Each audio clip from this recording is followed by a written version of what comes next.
दोस्तों, आज हिंदी क्लास में आप सभी का स्वागत है। आशा करते हैं आप लोग स्वस्थ होंगे, अच्छे होंगे। तो आज हम पढ़ने वाले हैं स्वर के प्रकार या भेद। ठीक है, तो हमारे स्वर के भेद कितने हैं? 3।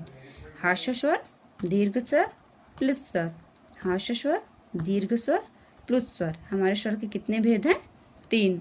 ठीक है, तो हम बताने वाले हैं आपको मात्रा उच्चारण के आधार पर स्वर को कितने भागों में बांटा गया है। ठीक है, मात्रा उच्चारण के आधार पर हमारी मात्रा कितनी आपको बता ही चुके हैं हम, समझ रहे हैं ना। वही मात्रा उच्चारण के आधार पर हमारे स्वर को कितने भागों में बांटा गया? तो 3 भागों में बांटा गया। यही है हास्य स्वर या मूल स्वर, दीर्घ स्वर और प्लुत स्वर। समझ रहे हैं ना। तो हमारे हास्य स्वर क्या है, आइए थोड़ा बताते हैं आपको। ऐसे स्वर जिनकी उत्पत्ति दूसरे स्वरों से नहीं होती है, ऐसे स्वर जिनकी उत्पत्ति दूसरे स्वरों से नहीं होती है, वे हास्य स्वर या एक मात्रिक स्वर कहलाते हैं। इनके उच्चारण में कम समय लगता है और एक मात्रा का समय लगता है। ठीक है ना, वही हमारे हास्य स्वर हैं। जैसे छोटा आ, छोटी ई, छोटा उ, री। समझ रहे हैं। छोटा आ से कोई शब्द बना के बताते हैं आप उससे कब, कितना कम समय लग रहा है। कब, कब को बोलने में कितना कम समय लग रहा है और केवल एक मात्रा का समय लग रहा है। कब, समझ रहे हैं। तो हम बता दिया आपको हास्य स्वर। उसके आगे चलते हैं दीर्घ स्वर। ठीक है ना, ये रहे हमारे दीर्घ स्वर। दीर्घ स्वर क्या है? दीर्घ स्वर के उच्चारण में 2 मात्राओं का समय लगता है। ठीक है, कितने मात्राओं का? 2 मात्राओं का। ये भी हम बोल सकते हैं दीर्घ स्वर के उच्चारण में 2 मात्राओं का समय लगता है, या फिर ह्रस्व स्वर से अधिक समय जिस स्वर में लगता है वही दीर्घ स्वर है। समझ रहे हैं ना। तो हमारे दीर्घ स्वर कौन से हैं? बड़ा अ, बड़ी ई, बड़ा उ, ए, औ।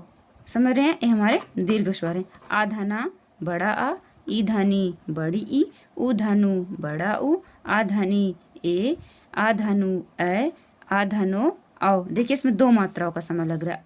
ए 2 मात्रा, ए 2 मात्रा, सब में 2 मात्राओं का समय लग रहा है। समझ रहे हैं। तो हम इस एक एग्जाम्पल लेते हैं। बड़ा काम, बड़ा से क्या बन रहा है? काम। देखिए लगा है ना बड़ा की मात्रा, काम।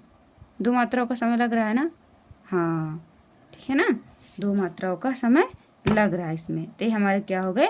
दीर्घ स्वर। समझ रहे हैं ना। आते हैं प्लुत स्वर की ओर। प्लुत स्वर हमारे क्या है?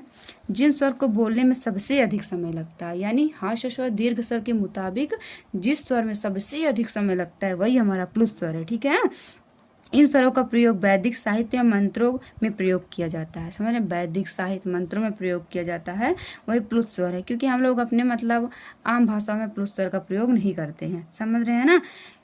अतः इसमें सबसे अधिक उच्चारण करने में समय लगता है। एग्जाम्पल के तौर पे ले लें, जैसे ओम, राम, कितना ज़्यादा समय लग रहा है ना। ओम, राम, कितना ज़्यादा समय लग रहा है। यही हमारा प्लुत स्वर है। ठीक है, इसलिए हमारा वीडियो अच्छा लगा हो लाइक करिए, कमेंट करिए, हमारे चैनल को सब्सक्राइब करिए। मिलते हैं नेक्स्ट वीडियो में। धन्यवाद।